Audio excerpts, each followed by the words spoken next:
यानी 4-5 साल लगे हर बच्चे को कक्षा 1 में पहुंचने। लेकिन हम लोग के जमाने में कक्षा 1 में डायरेक्ट एडमिशन हो जाता था, प्राइमरी में हुआ करता था। तो अब वो सिस्टम बदल गया है, जिसमें उसकी उम्र भी ट्रेनिंग कर दी। अब जो 3 साल से 5 साल का बच्चा है, 3 साल से, इसको भी स्काउटिंग की ट्रेनिंग दी जाती है। जैसे आप लोग कहते हैं रोवर्स और रेंजर्स, लड़कों को क्या कहते हैं, लड़कियों को इनको जो कहते हैं, इनको कहते हैं बन्ना और बन्नी। क्या कहते हैं, बन्ना और 6 से 10, 6 से इनको क्या कहते हैं, कब और बुलबुल। ठीक है, और 10 से इसको क्या कहते हैं, स्काउट और इसको क्या कहते हैं। आप किस ट्रेनिंग में हैं, इस ट्रेनिंग। ठीक है, ये 4 पार्ट ट्रेनिंग का है, आप किस पार्ट में हैं। अब बात आती है कि आखिर स्काउटिंग शुरू क्यों की गई। लेकिन जब स्काउटिंग शुरू की गई तो इस उम्र के बच्चों के लिए 10 से 17। आप सभी लोग पढ़े हैं, यूट्यूब गूगल का जमाना है, आप सर्च करके देखेंगे तो आज के 100 साल पहले इस वर्ल्ड का सबसे ताकतवर देश इंग्लैंड, इस दुनिया का, जैसे आज हम चीन को और अन्य देशों को गिनते हैं, इजराइल को हथियार के मामले में, ऐसे उस समय वर्ल्ड का सबसे ताकतवर देश इंग्लैंड है। क्यों ताकतवर था, उसने भारत पर 200 से अधिक साल तक शासन किया, उसने अफ्रीका पर 200 से अधिक साल तक शासन किया, उसने केन्या पर 200 से अधिक साल तक शासन किया। यानी एक साथ वह 7 देश पर हुकूमत कर रहा था। इतना ताकतवर इंग्लैंड था। अब जो देश इतना ताकतवर था, उसको अपने यहाँ के बच्चों को जागरूक करने के लिए स्काउट जैसी संस्था का निर्माण करना। सोचिए कि जिस देश की शासन सत्ता इतनी तगड़ी थी, वहां के समाज सुधारकों को अपने यहाँ के बच्चों को जागरूक करने के लिए स्काउट जैसी संस्था का निर्माण करना। कारण क्या था, उस समय मित्रों इतनी जनसंख्या नहीं थी, जनसंख्या पॉपुलेशन यानी कम थी, और जो जनसंख्या थी उसमें से भी सभी लोग सिपाही बनना नहीं चाहते, सभी लोग सिपाही बनना नहीं चाहते थे। और इंग्लैंड को सिपाहियों की आवश्यकता ज्यादा थी। क्यों, इंग्लैंड को सिपाही क्यों नहीं चाहिए थे, क्योंकि जहां जहां वो हुकूमत करते थे वहां वहां अंग्रेज सैनिक रहते थे। भाई हम लोगों ने तो नहीं देखा है, लेकिन फिल्मों के माध्यम से, इतिहास के माध्यम से, बड़े बुजुर्गों के माध्यम से सुना है कि यहाँ पर हमारे आपके यहाँ भी अंग्रेज हुकूमत करता था, तो उसके अंग्रेज सिपाही वहां पर रहते थे। कैसे रहते थे, आज सरकार हमको सुरक्षा देने की सबसे छोटी ब्रांच उसकी क्या है। अगर अभी हमको कोई समस्या हो जाए तो सबसे छोटी ब्रांच आज सरकार की हमारी सुरक्षा की क्या है, पुलिस। पुलिस में उसकी सबसे छोटी ब्रांच क्या है, चौकी। सबसे नजदीकी क्या मिलेगा, पुलिस चौकी मिलेगी।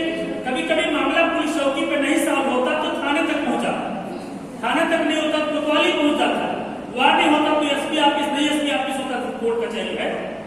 तो उस समय जैसे आज चौकी बनी है साथियों, उस समय अंग्रेजों की छावनी हुआ करती थी, सुना होगा, अंग्रेजों की छावनी हुआ करती थी।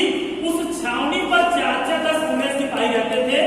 जैसे आज चौकी पर एक एसआई होता है और वहां 4-6 कांस्टेबल होते हैं, वैसे उस समय 4-6 अंग्रेज सिपाही वहां रहते थे। और जैसे आज गांव-गांव में 2 गांव, 3 गांव, 4 गांव को मिलाकर के ग्राम सभा बनी हुई है, उसका एक प्रधान नियुक्त है, वैसे उस समय अंग्रेजों ने 4 गांव, 6 गांव, 10 गांव, 20 गांव को मिलाकर के एक जमींदार नियुक्त किया था। वह जमींदार क्या करते थे, अपने उस पूरे इलाके की जय गांव के जमींदार हुआ करते थे, उसकी कर की वसूली करते थे। कर की वसूली करके वो छावनी पर लाते थे, और छावनी के माध्यम से धीरे धीरे करके वैसे वो चीजें इंग्लैंड पहुंच जाती थी, चाहे हमारा रुपया पैसा होता था, चाहे अनाज होता था, जो भी चीजें होती थी। तो उसी प्रकार से अब हमने अंग्रेजों से संघर्ष कैसा किया, आजादी के लिए हमने कैसा संघर्ष किया, कोई बताए। आजादी हमको कब मिली, 1900 क्रांति पहली कब हुई? पहली क्रांति अंग्रेजों के विरुद्ध कब हुई? 1857। कब हुई? 1857 में पहली क्रांति हुई। और आजादी हमको कब मिली? कै साल संघर्ष किया हमने? 90 साल। 90 साल हमने उनसे संघर्ष किया कि अरे अंग्रेजों भारत छोड़ो। इन 90 सालों में हमने लाखों लोगों को कुर्बान किया।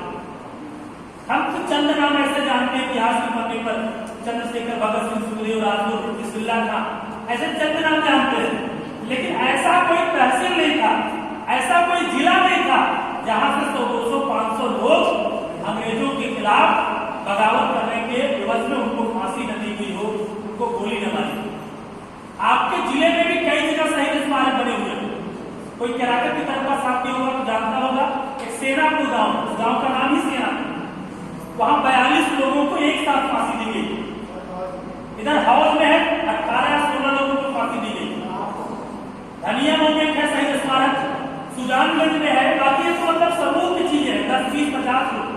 बाकी इक्का दुक्का बहुत से लोग शहीद हुए जिनको हम नहीं जानते। सिर्फ आजादी के दिनों पर लोग वहां पहुंचते हैं, माल्यार्पण करते हैं, याद करते हैं। यानी हर जिले ने 100-200 साथियों को खोया। क्यों खोया? क्योंकि उन्होंने जब भी कहीं अंग्रेजों को मौके से पाया तो मार दिया। जब भी अंग्रेजों को उन्होंने पाया मौके से तो क्या किया? मारा कि तुम भारत छोड़ो, हमारे देश को छोड़ो, हमको आजाद करो। उन्हीं के मारने के एवज में हमारे क्रांतिकारी साथी शहीद। अब यहाँ मारे जा रहे थे और वहां सैनिक की नियुक्ति कम हो रही थी, यानी सिपाही बनने के लिए लोग कम आ रहे थे और यहाँ मारे भी जा रहे थे, संख्या भी घट रही थी। हुकूमत को भी बरकरार करना है तो वहां के सरकार के समझ में कुछ नहीं आ रहा तो क्या करे। तो उसने एक जियो लागू कर दिया, शासनादेश लागू कर दिया कि किसी भी सरकारी नौकरी में जॉब पाने के लिए आपको 5 साल तक इंग्लैंड में सिपाही के लिए योग्यता पर आपको सिपाही बनकर के सेवा देना पड़ेगा। आज भी बहुत से देशों में अगर आप गवर्नमेंट जॉब चाहते हैं इंग्लैंड वगैरह में तो आपको 1.5 साल, कहीं 2 साल, कहीं 3 साल आपको आर्मी में या पुलिस के जवान में कहीं न कहीं आपको 2 साल 3 साल देश के लिए सेवा देना पड़ेगा, तभी आप किसी सरकारी नौकरी की जॉब के लिए अप्लाई कर सकते हैं। आज भी बहुत से देशों में। तो उस समय वहां की सरकार ने, इंग्लैंड की सरकार ने कह दिया कि किसी भी नौकरी में जाने से पहले आपको 5 साल तक देश के लिए सिपाही बनकर के सेवा देना पड़ेगा। अच्छा, इतना करने के बाद उसको कुछ मात्रा में सिपाहियों की संख्या बढ़ी, लेकिन जितना चाहिए उतना भी नहीं। तो वहां की सरकार ने क्या किया? यह कह दिया कि जिस दिन इंग्लैंड का लड़का 17 साल का हो जाएगा, जिस दिन इंग्लैंड में पैदा हुआ बच्चा जिस दिन 17 साल का हो जाएगा, वह चाहे और चाहे न चाहे इससे कोई मतलब नहीं है, उसको 5 साल तक सेना में सेवा देना आवश्यक है। एक शासनादेश लागू कर दिया। अब जब सभी 17 साल के बच्चों को सिपाही बनना पड़ा तब अंग्रेजों को यानी इंग्लैंड को पर्याप्त मात्रा में सिपाही मिलने शुरू हुए। लेकिन यहीं से वह युवा बिगड़ना भी शुरू हुआ जब जबरदस्ती लोगों को सेना में सिपाहियों की योग्यता पर भरना इंग्लैंड की सरकार ने शुरू किया। तो वहीं से वहां का युवा बिगड़ना भी शुरू हुआ। बिगड़ने का कारण क्या था? जैसे मैं सिर्फ 100 के आपको उदाहरण दिया, जैसे 100 की एक टुकड़ी इंग्लैंड से चली भारत के लिए हुकूमत करने। उस समय आने जाने की व्यवस्था इतनी अच्छी नहीं थी, समुद्र के रास्ते ही सेना आती थी, महीनों लग जाता था उसको पहुंचने। जब सेना यहाँ पहुंचती थी, आज सोचिए कितना आगे युग है, उसके बाद भी हमारे यहाँ कोई विदेश बनाने जाता है 2 साल 3 साल बाद है कि नहीं? लेकिन उस समय 100-125 साल पहले की बात है, उस समय समुद्र का रास्ता ही था, उसी से चाहे जो भी आते थे समुद्र के रास्ते लोग आते थे। और जब एक बार सेना आती थी 100 आ गई, ये मान लीजिए 100-10 लोग मिलकर के 10 छावनी पर चले गए। वह सिपाही 100 सिपाही जैसे आए तो मान लीजिए 10 छावनी पर चले गए। अब उस छावनी पर जो सेना एक बार आती थी वह 5 साल का अपना कार्यकाल पूरा करने के बाद ही वो सेना इंग्लैंड जाती। अब 5 साल का सब बहुत समय होता है, काफी लंबा अंतराल होता है।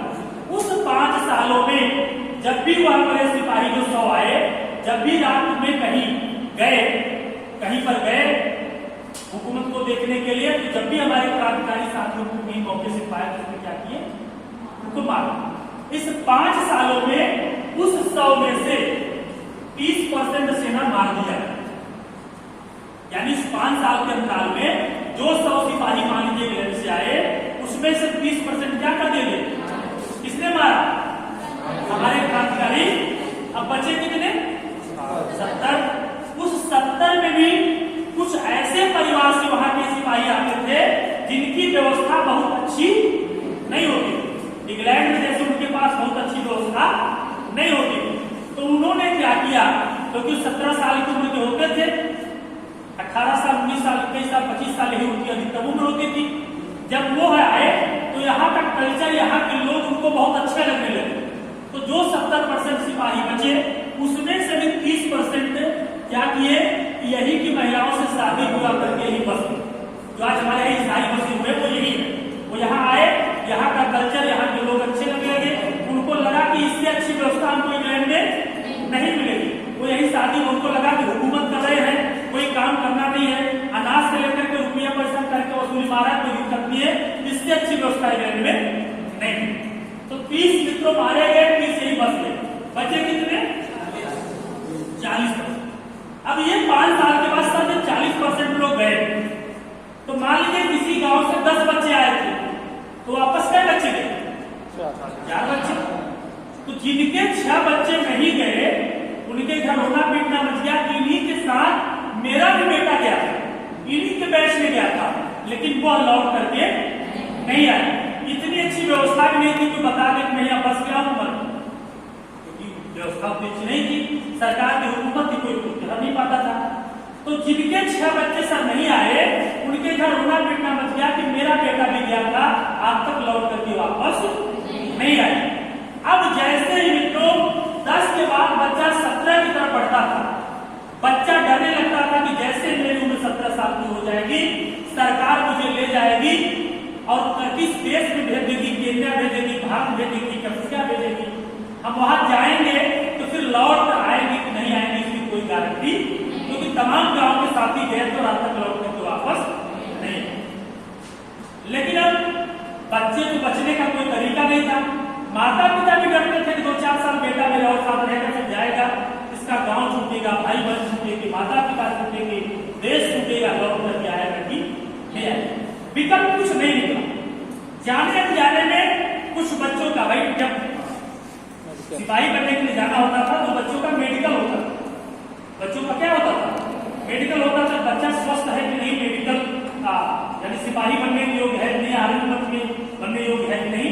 तो कुछ बच्चे देखने में स्वस्थ थे, अच्छे थे, लेकिन उनका अंदर से शारीरिक मापदंड सिपाही बनने के योग्य नहीं था। वह बच्चे छट गए, मेडिकल हुआ, 4-6 बच्चे छट गए। जब वह बच्चे छट करके अपने गांव में आए, तो जो उनके 1 साल 2 साल बाद ही बच्चों का मेडिकल होना था, वह बच्चे अपने बड़े भाइयों से पूछा कि भैया आपने ऐसा कौन सा काम किया था कि आप बचे, क्या ऐसा तरीका आपने अपनाया। तो वो जो बच्चे बचे थे, उन्होंने कहा कि हमने ऐसा कोई काम नहीं किया था, जाने अनजाने में हमने नशे का सेवन किया। क्या किया था, नशे का सेवन किया था। उससे हमारा अंदर का शारीरिक मापदंड जो है वो कमजोर हो गया, हम सिपाही बनने के योग्य नहीं पाएंगे। ऊपर से भले हम फिट दिख रहे हैं, लेकिन अंदर से सिपाही बनने के योग्य नहीं रहेंगे, इसलिए हम छाड़ दिए। अब वह तो शिक्षक बन गए, इसके जो आने वाली पीढ़ी थी, उन्होंने कहा कि तुम्हारा भी मेडिकल 2 साल बाद होना, अगर तुमको बचना था आज से तुम कर सकते हो। तो एक कहावत गांव में अपनी सुनी होगी कि मरता क्या नहीं करता, मरता क्या नहीं करता। वो बच्चे सोच लिए कि चलिए कम से कम थोड़ा बीमार ही सही, थोड़ा लाचार ही सही, लेकिन कम से कम मैं अपने माता पिता, अपने भाई बहन के बीच में, अपने गांव, अपने देश में तो रहूंगा। कहते हैं कि अच्छाई बहुत तेजी से नहीं बढ़ती, लेकिन बुराई बहुत तेजी से। अच्छा, दूसरा कारण था कि माता पिता रोकते भी नहीं थे। माता पिता भी सोचते थे कोई बात नहीं, थोड़ा बीमार थे, कम से कम मेरा बेटा मेरे आगे साथ। अब धीरे धीरे इसका प्रचार प्रसार बढ़ना शुरू हो गया। तो पहले से जब मेडिकल होता था तो ऐसे 2-3% बच्चे मात्र छट जाते, लेकिन अब जब उस विधा में बच्चे अपने आप को लेना शुरू कर दिए तो इसका परसेंटेज बढ़ना शुरू हो। 4-5 साल बीतते बीतते ये स्थिति हो गई कि 50% बच्चे छटने लगे, और छटने का कारण नशे की मात्रा उनके अंदर पानी जाने लगी। तो हर देश में देश चलाने वाले होते हैं, समाज के शुभचिंतक होते हैं, उन्होंने सोचा कि इस उम्र में बच्चा नशा क्यों कर रहा है। क्योंकि आपने महसूस किया होगा, हमारे आपके परिवार में 20 साल पहले, ज्यादा मैं पीछे नहीं जा रहा, 15-20 साल पहले हमारे आपके परिवार में भी अगर कोई नशा करता था कौन करता? बड़े बुजुर्ग, दादाजी, बड़े पिता, जो भी सूरती पान बीड़ी सिगरेट का सेवन करते थे वो करते। आज बुढ़ापा सांस नहीं ले पा रहा है, ठीक से नशे से बहुत दूर। आज दुकानों पर कौन मिलता है? युवा। आज कौन मिलता है? युवा मिलेगा। लेकिन यह चीज 125 साल पहले और सोचने की बात कि उस उम्र में युवा क्यों कर रहा है। अब समाज के लोग सरकार के तले पैरों तले जमीन की समझे शुरू कि इन बच्चों को कैसे रोका जाए। अगर यही स्थिति रही तो 10-5 साल बीतते बीतते जैसे आज हमारी हुकूमत साथ देश पर है, वह दिन दूर नहीं जब बच्चा अपने आप को नहीं संभाल पा रहा तो सभी मैं संभाल पाऊंगा। मैं भी बूढ़ा होगा, मैं बनूंगा, किसी बच्चे से कोई नेता होगा, कोई वकील होगा, कोई डॉक्टर होगा, कोई IAS होगा, ये अपने आप को नहीं संभाल पा रहा तो देश को कहां संभालेगा। सरकार के पैरों तले जमीन मित्रों की सत्ता शुरू हो गई। अब सरकार रोज अपने मंत्रियों के साथ बैठक कर रहा है, लेकिन बैठक करने से क्या बच्चा नशा करना छोड़ देगा? नहीं छोड़ेगा। विकल्प कुछ नहीं मिल रहा था। उसी समय लॉर्ड वेडन पावेल, जिन्होंने स्काउटिंग की स्थापना की, वह मेजर पद पर थे, सिपाही की बटालियन में मेजर पद पर थे, और उनको डायरी लिखने का बहुत शौक था। उनका मानना था कि कहीं भी जाइए अगर कुछ नया चीज सीखते हैं तो हमेशा लोग बताते हैं, वो एक तरफ रिवॉल्वर और एक तरफ डायरी खोलते चलते थे। गांव में निकले, कोई नई चीज सीखा तो तुरंत उन्होंने उस डायरी को क्या कर देते थे। उन्होंने कहा कि ज्ञान की जरूरत रोज नहीं पड़ती, रोज पड़ती। कोई चीज हम सीख लें तो क्या उसकी जरूरत कहने पर है? पिछले साल छठ पूजा के दिन अहमदाबाद गुजरात में पुल टूटा था, तो सुने होंगे बच्चे नहीं। छठ पूजा के दिन एक लक्ष्मण ब्रिज जो रस्सियों के सहारे बना हुआ था, वो पुल टूटा था। उसमें 200 कुछ लोग मारे गए, 200 कुछ लोग, लेकिन बहुत से लोग बच गए। क्यों बच गए बताइए? क्रिसमस तैरना, उसमें जितने लोग बचे थे उनको तैरना आता। तो क्या मित्रों तैरना उन्होंने उस दिन सीखा था? नहीं सीखा। किसी ने 10 साल 20 साल पहले सीखा होगा, किसी ने बहुत पहले सीखा होगा। जिसको नहीं आता था वो हाथ पैर से मर गया, अरे बाप रे हम बात का बच्चा डूब के मर जा। लेकिन जिसको थोड़ा बहुत भी आता था उसने अपने हाथ पांव को चलाया। जब तक राहत बचाव कार्य वाले नहीं पहुंचे तब तक उन्होंने अपने बचने की कोशिश, क्योंकि बचाव है तो पहुंचेगा नहीं, 10-20 मिनट आधे घंटे समय लगेगा ना। तो जिन्होंने अपना हाथ पांव चलाया, तैरने की कोशिश किया, उनके लिए राहत बचाव कार्य वाले पहुंचे, उनको बचाया। जिनको नहीं आता था आधा हदस समझ गए कि हमको तो तैरना नहीं आता, हम क्या करें। तो वेडन पावेल ने कहा कि ज्ञान की जरूरत रोज नहीं पड़ती, हम कुछ सीख लें, उसकी जरूरत जीवन के किसी मोड़ पर कभी भी पड़ सकती है। यह कभी हम सोच करके न सीखें कि आज ये हम सीख रहे हैं तो इसकी जरूरत पड़ेगी कि नहीं पड़ेगी। वेडन पावेल ने कहा कि जरूरत कभी भी किसी चीज की पड़ सकती है। ये जरूरी नहीं है कि हम तैरना आज सीखे हैं तो हमें कल जरूरत पड़े, कभी पड़ सकती है। तो वेडन पावेल ने ऐसे भारत, अफ्रीका, केन्या से लेकर के 196 घटना उन्होंने अपनी डायरी में सीखा।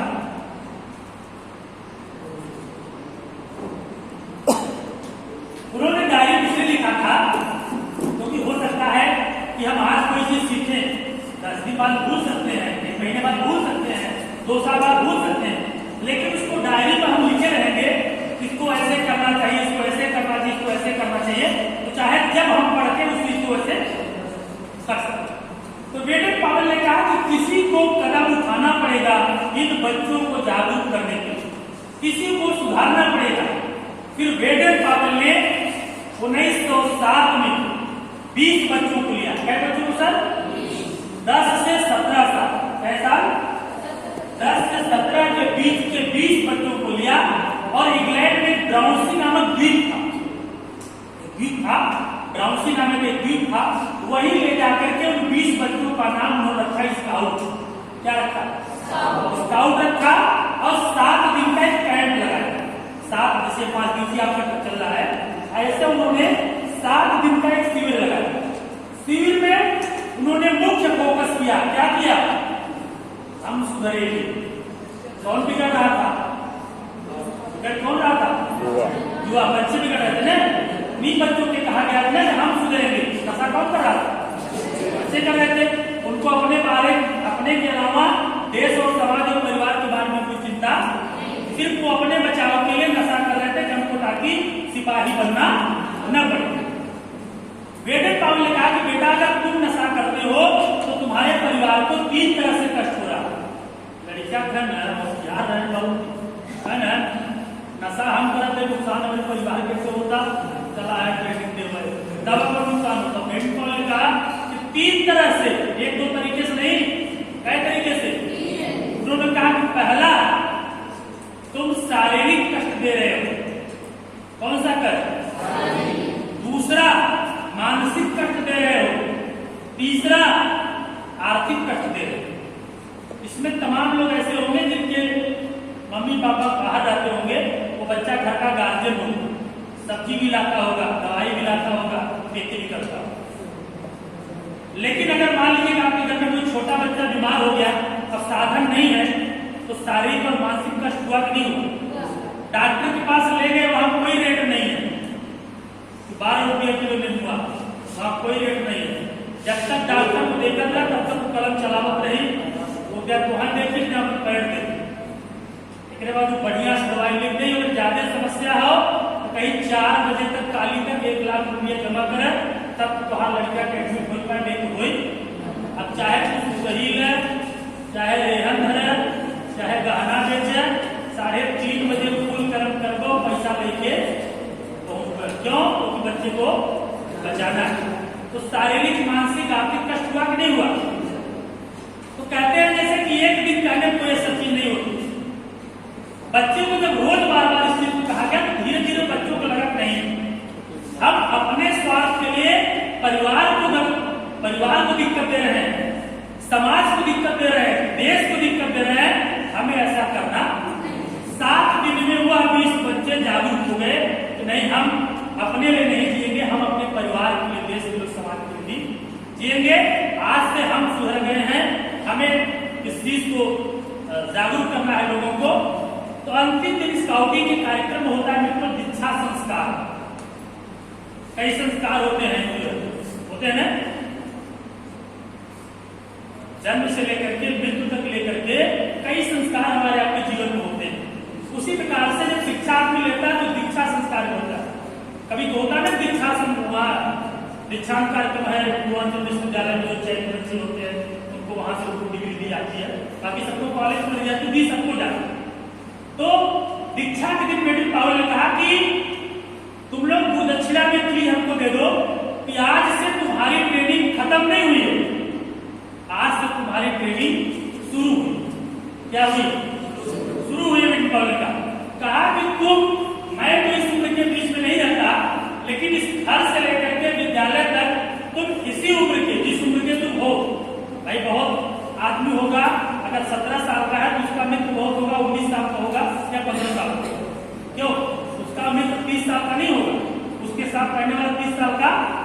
तो बेटी पावल ने कहा कि जो भी तुम्हारे घर से लेकर के क्लास तक के बच्चे हैं, घर से लेकर क्लास तक के बच्चे हैं, उन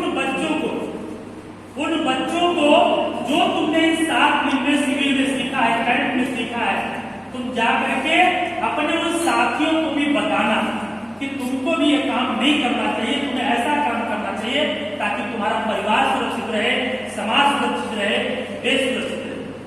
वेटर पावल ने कहा लेकिन बड़ी समस्या आएगी। वेटर पावल ने कहा कि बहुत बड़ी समस्या आएगी जब तुम अच्छी बात बताना शुरू करो।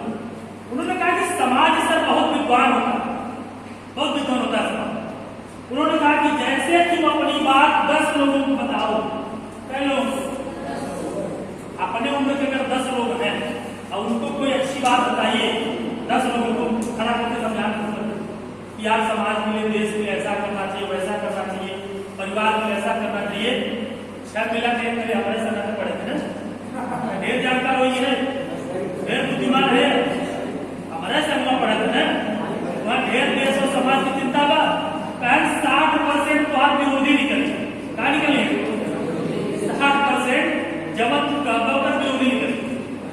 बचे कितने? 4 बचे ना।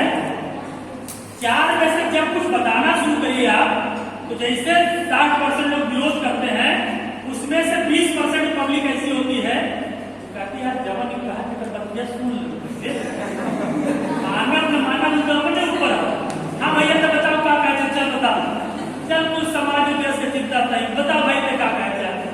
तो कहा 20% ऐसा भैया सुनी है, लेकिन उन पे अमल करते। अब बचे कितने? 20%, यानी 10 में 2 लोग, 10 में कई लोग?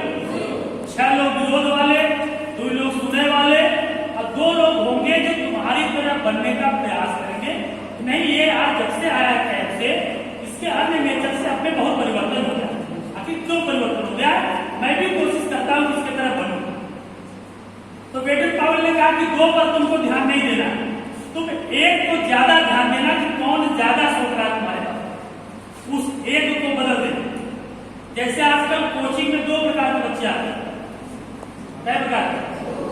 उसमें बहुत से लोग करते भी होंगे। कोचिंग में 2 प्रकार के बच्चे आते हैं, कोई बताए कौन कौन? आज तो दुनिया जान भाई पे पढ़ाई वाला होता, तू सरकार वाला बतावा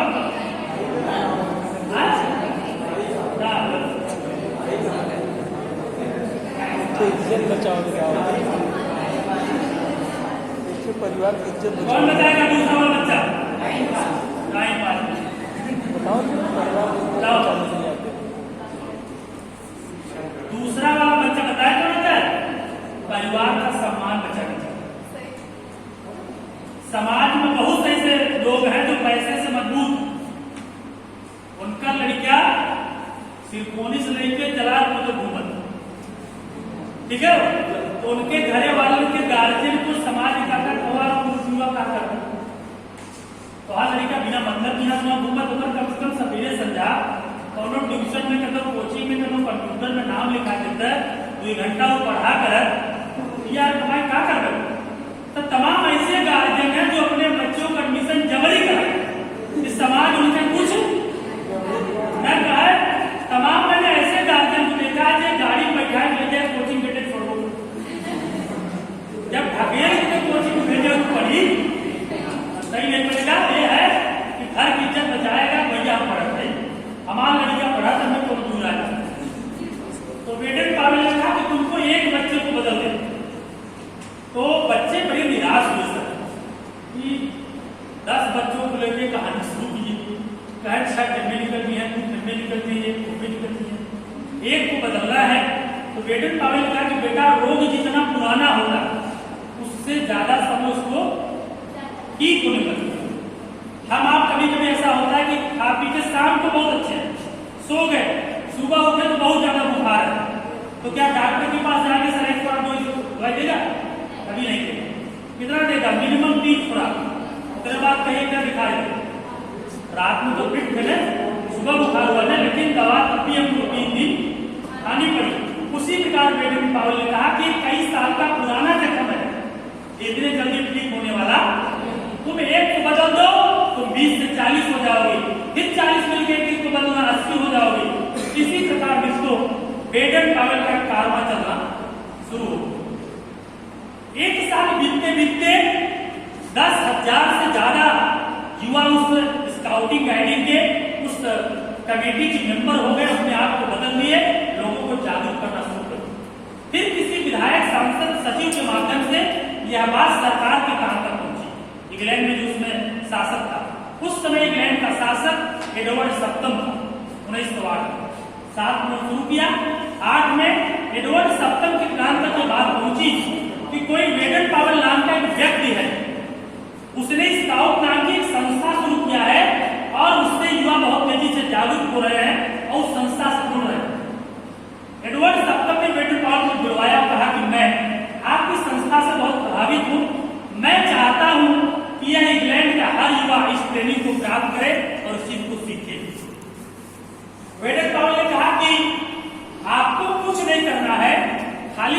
आपने और शासनादेश लागू किया था 17 साल वाला 5 साल वाला, वैसे एक शासनादेश और लागू कर दी।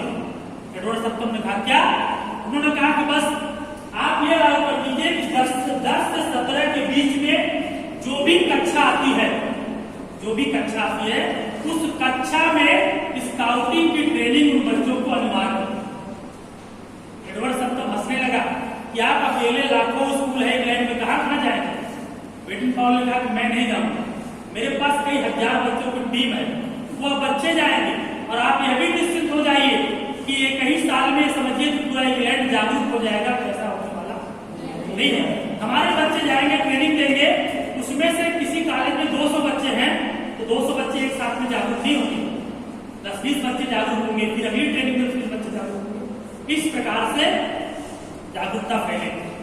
तो एडवर्ड सप्तम ने 1908 में स्काउट संस्था को मान्यता दे दिया और वहां की सभी स्कूलों में इसको लागू कर दिया कि 10 से 17 के बीच के बच्चों को स्काउटिंग की ट्रेनिंग अनिवार्य रूप से दी जाए और उनको प्रशिक्षण प्राप्त हो और देश और समाज के बीच में होता है। अब किसी चीज को प्रचार प्रसार करने के लिए रैली सेमिनार का आयोजन होता है। 8 में जब मान्यता मिली तो 9 में स्काउट की रैली चल रही थी। एक स्थान था क्रिस्टल पैलेस, लड़कों की रैली चल रही थी। जैसे हम लोग ड्रेस पहने स्काउट का, ऐसे वो लड़के स्काउट का ड्रेस पहनकर उस रैली में विभाग कर रहे थे। तो उस रैली में कुछ लड़कियां भी स्काउट का कपड़ा पहन करके, ड्रेस पहन करके आ गई, क्योंकि ये संस्था जब बेटन पॉल ने बनाया था सिर्फ लड़कों के लिए बनाया था। जब उस रैली में लड़कियां आई तो बेटन पॉल ने लड़कियों को देखा, बुला के पूछा कि आप कौन, आप लोग इस रैली में क्यों आए? तो लड़कियों ने कहा कि अगर ये बॉयज स्काउट है तो हम गर्ल स्काउट, अगर ये बॉयज स्काउट है तो हम गर्ल स्काउट। लड़कियों ने उसे पुटअप किया, तो कहा बताइए आप ये कहाँ का न्याय है? क्या मैं समाज में नहीं रहती, मैं देश में नहीं रहती, मेरे स्कूल में आकर के 7 दिन अलग से इन बच्चों को ट्रेनिंग दी जाती है, मुझे 7 दिन छुट्टी कर दी जाती है, ये कहाँ का न्याय है? क्या मैं इस चीज को नहीं सीख सकती? मैं क्या समाज को नहीं बता सकती? मैं लोगों को जागरूक नहीं कर सकती? तो बेटन पॉल को इससे एक सीख मिली, प्रेरणा मिली। वास्तव में गलत बात है कि हम आधे लोगों को, एक ही कक्षा के आधे लोगों को किसी चीज का प्रशिक्षण दें, आधे लोगों को न दें, ऐसा गलत है। तो उन्होंने कहा ठीक है बेटा, मैं सोचूंगा। फिर 1910 में उन्होंने अपनी कमेटी को बुलाया कि इसमें लड़कियों को भी शामिल किया जाए। तो लोगों ने कहा ठीक है सर, शामिल करिए। तो उन्होंने कहा कि इनका नाम क्या रखा जाए? तो लोगों ने सुझाव दिया कि इनका नाम गाइड रखा जाए। क्या रखा जाए? गाइड का मतलब होता है मार्गदर्शक, पथ प्रदर्शक, जो आगे का रास्ता दिखाए।